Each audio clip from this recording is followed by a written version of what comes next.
Chapter 12. We check in to Cece's Spa and Resort. I woke up in a rowboat with a makeshift sail stitched of gray uniform fabric. Annabeth sat next to me, tacking into the wind. I tried to sit up and immediately felt woozy. "Rest," she said. "You're going to need it." "Tyson?"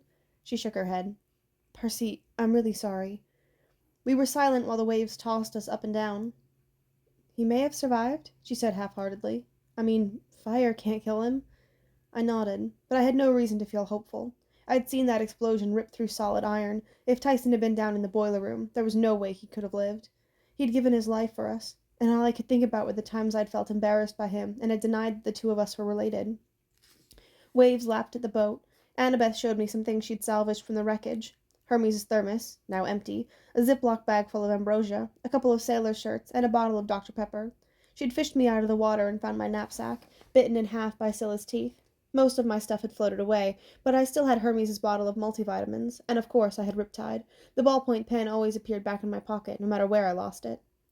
We sailed for hours. Now that we were in the sea of monsters, the water glittered a more brilliant green, like hydra acid. The wind smelled fresh and salty, but it carried a strange metallic scent too, as if a thunderstorm were coming, or something even more dangerous. I knew what direction we needed to go. I knew we were exactly 113 nautical miles west by northwest of our destination, but that didn't make me feel any less lost. No matter which way we turned, the sun seemed to shine straight in my eyes. We took turns sipping from the Dr. Pepper, shading ourselves with the sail as best we could, and we talked about my latest dream with Grover. By Annabeth's estimate, we had less than 24 hours to find Grover, assuming my dream was accurate, and assuming the Cyclops Polyphemus didn't change his mind and try to marry Grover earlier. "Yeah," I said bitterly. "You can never trust a Cyclops." Annabeth stared across the water. "I'm sorry, Percy. I was wrong about Tyson, okay? I wish I could tell him that." I tried to stay mad at her, but it wasn't easy. We'd been through a lot together. She'd saved my life plenty of times. It was stupid of me to resent her. I looked down at our measly possessions, the empty wind thermos, the bottle of multivitamins. I thought about Luke's look of rage when I tried to talk to him about his dad. "Annabeth, what's Chiron's prophecy?" She pursed her lips. "Percy, I know Chiron promised the gods he wouldn't tell me, but you didn't promise, did you? Knowledge isn't always good for you. Your mom is the wisdom goddess. I know, but every time heroes learn the future, they try to change it, and it never works. The gods are worried about something I'll do when I get older, I guess. Something when I turn 16. Annabeth twisted her Yankees cap in her hands.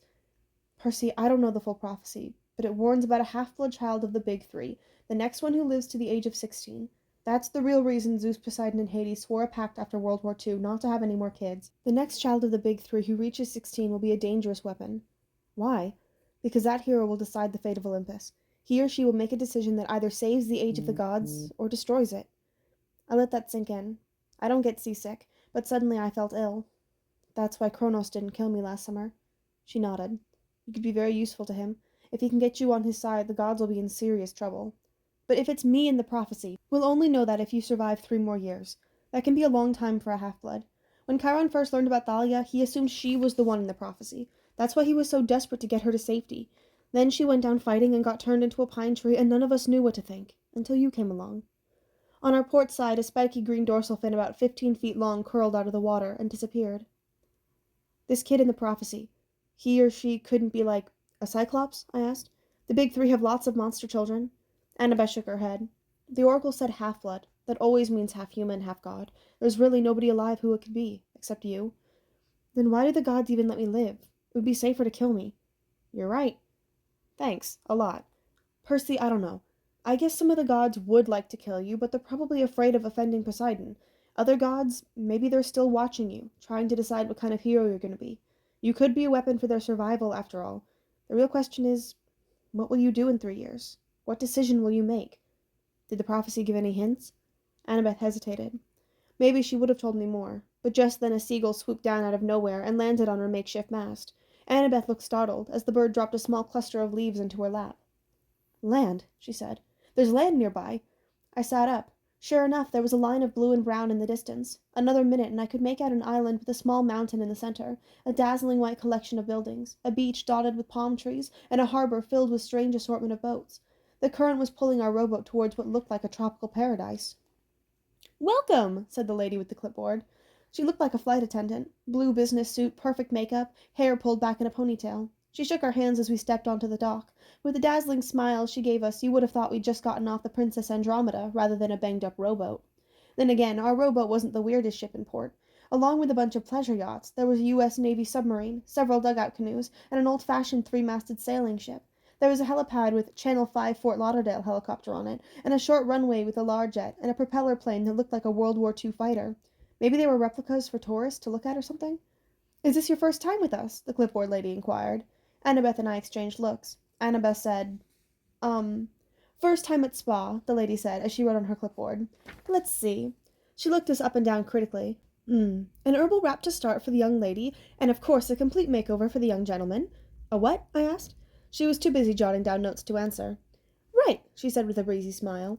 "Well, I'm sure Cece will want to speak with you personally before the luau. Come, please." Now here's the thing. Annabeth and I were used to traps, and usually those traps looked good at first, so I expected the clipboard lady to turn into a snake or a demon or something any minute. But on the other hand, we'd been floating in a rowboat for most of the day. I was hot, tired, and hungry, and when this lady mentioned a luau, my stomach sat up on its hind legs and begged like a dog. "I guess it couldn't hurt," Annabeth muttered. Of course it could, but we followed the lady anyway. I kept my hands in my pockets where I'd stashed my only magic defense, Hermes multivitamins, and Riptide, but the farther we wandered into the resort, the more I forgot about them. The place was amazing. There was white marble and blue water everywhere I looked. Terraces climbed up the sides of the mountain, with swimming pools on every level, connected by water slides and waterfalls, and underwater tubes you could swim through. Fountains sprayed water into the air, forming impossible shapes, like flying eagles and galloping horses. Tyson loved horses, and I knew he'd love those fountains. I almost turned around to see the expression on his face before I remembered. Tyson was gone. "You okay?" Annabeth asked me. "You look pale." "I'm okay," I lied. "Just, let's keep walking." We passed all kinds of tame animals. A sea turtle napped in a stack of beach towels. A leopard stretched out asleep on the diving board. The resort guests, only young women as far as I could see, lounged in deck chairs, drinking fruit smoothies or reading magazines while the herbal gunk dried on their faces and manicurists in white uniforms did their nails. As we headed up the staircase towards what looked like the main building, I heard a woman singing. Her voice drifted through the air like a lullaby. Her words were in some language other than ancient Greek, but just as old. Minoan, maybe? Or something like that. I could understand what she sang about. Moonlights in the olive groves, the colors of the sunrise, and magic. Something about magic. Her voice seemed to lift me off the steps and carry me towards her. We came into the big room where the whole front wall was windows.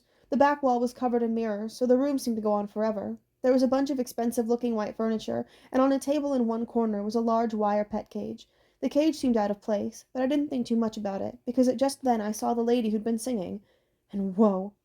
She sat at the loom the size of a big screen TV, her hands weaving colored threads back and forth with amazing skill. The tapestry shimmered like it was three-dimensional. A waterfall scene so real I could see the water moving and clouds drifting across a fabric sky. Annabeth caught her breath. "It's beautiful." The woman turned. She was even prettier than her fabric. Her long dark hair was braided with threads of gold. She had piercing green eyes, and she wore a silky black dress with shapes that seemed to move in fabric. Animal shadows, black upon black, like deer running through a forest at night. "You appreciate weaving, my dear?" the woman asked. "Oh, yes, ma'am," Annabeth said. "My mother is—" She stopped herself. "You couldn't just go around announcing your mom was Athena, the goddess who invented the loom. Most people would lock you in a rubber room." Our hostess just smiled. "You have good taste, my dear. I'm so glad you've come. My name is Cece." The animals in the corner cage started squealing. They must have been guinea pigs from the sound of them. We introduced ourselves to Cece. She looked me over with a twinge of disapproval, as if I'd failed in some kind of test immediately. I felt bad for some reason. I really wanted to please this lady. "Oh dear," she sighed. "You do need my help." "Ma'am?" I asked. Cece called to the lady in the business suit. "Hyla, take Annabeth on a tour, will you? Show her what we have available. The clothing will need to change, and the hair. My goodness, we'll do a full image consultation after I've spoken with the young gentleman." "But—" Annabeth's voice sounded hurt. "What's wrong with my hair?" Cece smiled benevolently. "My dear, you are lovely, really, but you're not showing off yourself or your talents at all. So much wasted potential." "Wasted? Well, surely you're not happy the way you are. My goodness, there's not a single person who is. But don't worry, we can improve anyone here at the spa. Hyla will show you what I mean. You, my dear, need to unlock your true self." Annabeth's eyes glowed with longing, but I'd never seen her so much at a loss for words. "But what about Percy?" "Oh, definitely!" Cece gave me a sad look. "Percy requires my personal attention. He needs much more work than you." Normally, if someone had told me that, I would have gotten angry, but when Cece said it, I felt sad. I disappointed her. I had to figure out how to do better. The guinea pigs squealed like they were hungry. "Well," Annabeth said, "I suppose." "Right this way, dear," Hyla said, and Annabeth allowed herself to be led away to the waterfall-laced gardens of the spa. Cece took my arm and guided me towards the mirrored wall. "You see, Percy, to unlock your potential, you need serious help. The first step is admitting you're not happy the way you are." I fidgeted in the front of the mirror. I hated thinking about my appearance, like the first zit that had cropped up on my nose at the beginning of the school year, or the fact that my 2 front teeth weren't perfectly even, or that my hair never stayed down straight. Cece's voice brought all these things to mind, as if she were pressing me under a microscope, and my clothes were not cool. I knew that. Who cares, part of me thought, but standing in front of Cece's mirror, it was hard to see anything good in myself. "There, there," Cece consoled. "How about we try this?" She snapped her fingers, and a sky-blue curtain rolled down over the mirror. It shimmered like the fabric on her loom. "What do you see?" Cece asked. I looked at the blue cloth, not sure what she meant. "I don't—" Then it changed colors. I saw myself, a reflection, but not a reflection. Shimmering there on the cloth was a cooler version of Percy Jackson, with just the right clothes, a confident smile on my face. My teeth were straight, no zits, a perfect tan, more athletic, maybe a couple inches taller. It was me, without the faults. "Whoa," I managed. "Do you want that?" Cece asked. "Or shall I try a different—" "No," I said. That's amazing." "Can you really?" "I can give you a full makeover," Cece promised. "What's the catch?" I said. "I have to, eat a special diet?" "Oh, it's quite easy," Cece said. "Plenty of fresh fruit, a mild exercise program, and, of course, this." She stepped over her wet bar and filled a glass with water. Then she ripped open a drink mix packet and poured in some red powder. The mixture began to glow. When it faded, the drink looked just like a strawberry milkshake. "One of these, substituted for a regular meal," Cece said. "I guarantee you'll see results immediately." "How is that possible?" She laughed. "Why question it? I mean, don't you want the perfect you right away?" Something nagged at the back of my mind. "Why are there no guys at the spa?" "Oh, but there are," Cece assured me. "You'll meet them quite soon. Just try the mixture, you'll see." I looked at the blue tapestry, the reflection of me, but not me. "Now, Percy," Cece chided, "the hardest part of the makeover process is giving up control. You have to decide, do you want to trust your judgment about what you should be, or my judgment?" My throat felt dry. I heard myself say, "Your judgment." Cece smiled and handed me the glass. I lifted it to my lips. It tasted just like it looked, like a strawberry milkshake. Almost immediately a warm feeling spread through my gut, pleasant at first, and then painfully hot, searing, as if the mixture were coming to a boil inside of me. I doubled over and dropped the cup. "What's happening?" "Don't worry, Percy," Cece said. "The pain will pass. Look, as I promised. Immediate results." Something was horribly wrong. The curtain dropped away, and in the mirror I saw my hands, shriveling, curling, growing long, delicate claws. Fur sprouted on my face, under my shirt, in every uncomfortable place you can imagine. My teeth felt too heavy in my mouth. My clothes were getting too big. Or Cece was getting too tall. No, I was shrinking. In one awful flash I sank into the cavern of dark cloth. I was buried in my own shirt. I tried to run, but hands grabbed me, hands as big as I was. I tried to scream for help, but all that came out of my mouth was, "Ree! Ree!" The giant hand squeezed me around the middle, lifting me into the air. I struggled and kicked with legs and arms that seemed much too stubby, and then I was staring, horrified, into the enormous face of Cece. "Perfect," her voice boomed. I squirmed in alarm, but she only tightened her grip around my furry belly. "See, Percy, you've unlocked your true self." She held me up to the mirror, and what I saw made me scream in terror. "Ree! Ree!" There was Cece, beautiful and smiling, holding a fluffy buck-toothed creature with tiny claws and white and orange fur. When I twisted, so did the furry creature in the mirror. I was a guinea pig, Cece said. "Lovely, aren't you? Men are pigs, Percy Jackson. I used to turn them into real pigs, but they were so smelly and large and difficult to keep. Not much different than they were before, really. Guinea pigs are much more convenient. Now come, and meet the other men." "Ree!" I protested, trying to scratch her, but Cece squeezed me so tight I almost blacked out. "None of that, little one," she scolded, "or I'll feed you to the owls. Go into the cage like a good little pet. Tomorrow, if you behave, you'll be on your way. There's always a classroom in need of a new guinea pig." My mind was racing as fast as my tiny little heart. I needed to get back to my clothes, which were lying in a heap on the floor. If I could do that, I could get Riptide out of my pocket and what? I couldn't uncap the pen, and even if I did, I couldn't hold the sword. I squirmed helplessly as Cece brought me over to the guinea pig cage and opened the wire door. "Meet my discipline problems, Percy," she warned. "They'll never make a good classroom pet, but they might teach you some manners. Most of them have been in this cage for 300 years. If you don't want to stay with them permanently, I'd suggest you—" Annabeth's voice called, Miss Cece? Cece cursed in ancient Greek. She plopped me into the cage and closed the door. I squealed and clawed at the bars, but it was no good. I watched Cece hurriedly kick my clothes under the loom just as Annabeth came in. I almost didn't recognize her. She was wearing a sleeveless silk dress like Cece's, only white. Her blonde hair was newly washed and combed and braided with gold.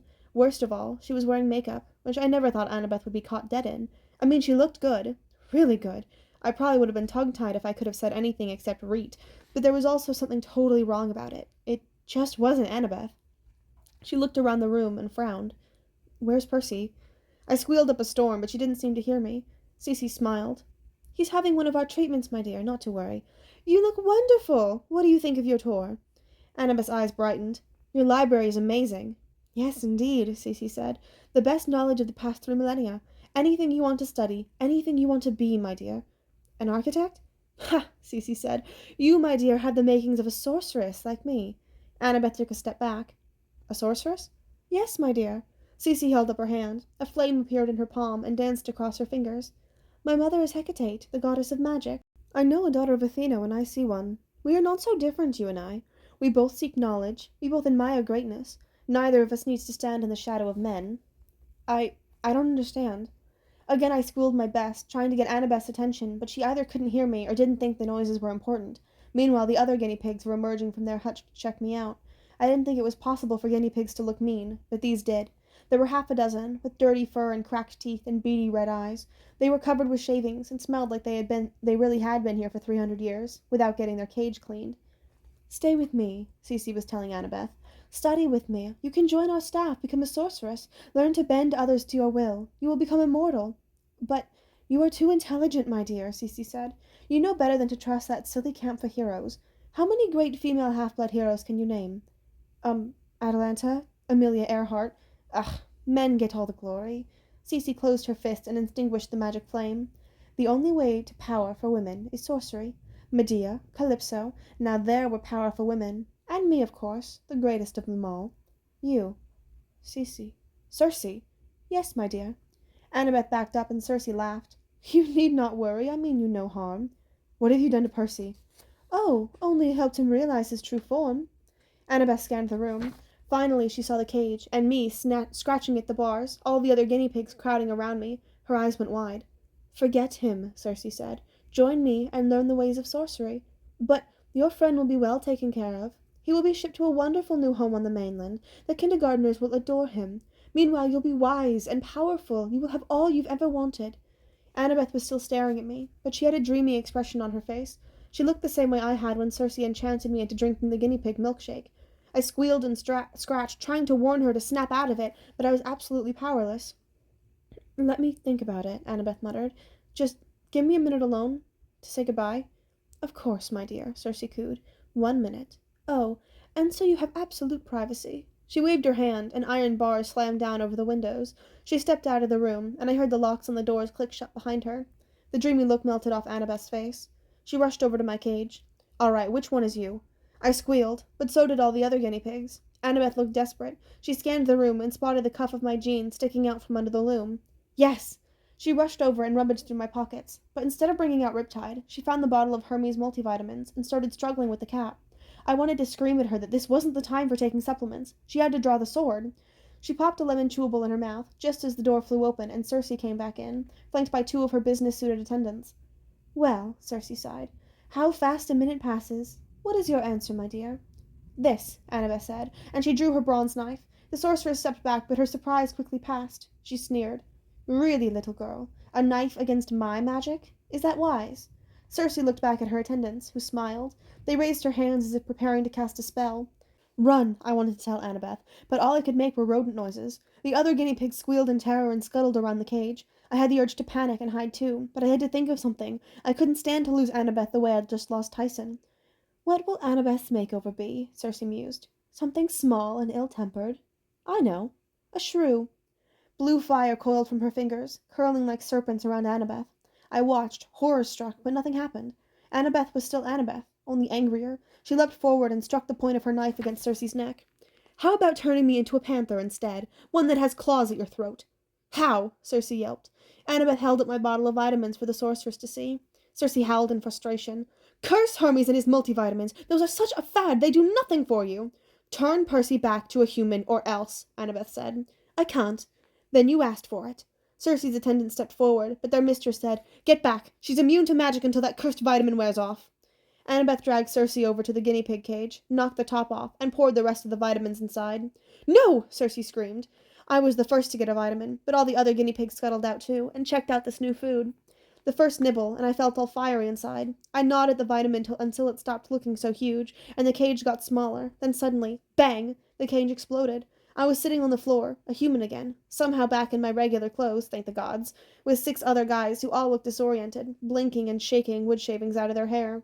No! Circe screamed. You don't understand! Those are the worst! One of the men stood up, a huge guy with a long, tangled, pitch-black beard and teeth the same color. He wore mismatched clothes of wool and leather, knee-length boots, and floppy felt hats. The other men were dressed more simply, in breeches and stained white shirts. All of them were barefoot. Ah! Bellowed the big man. Where's the witch done to me? No! Circe moaned. Annabeth gasped. I recognize you. Edward Teach, son of Ares. Aye, lass, the big man growled, though most call me Blackbeard. And there's the sorceress what captured us, lads. Run her through, and then I mean to find me a big bowl of celery. Ah! Circe screamed. She and her attendants ran from the room, chased by the pirates. Annabeth sheathed her knife and glared at me.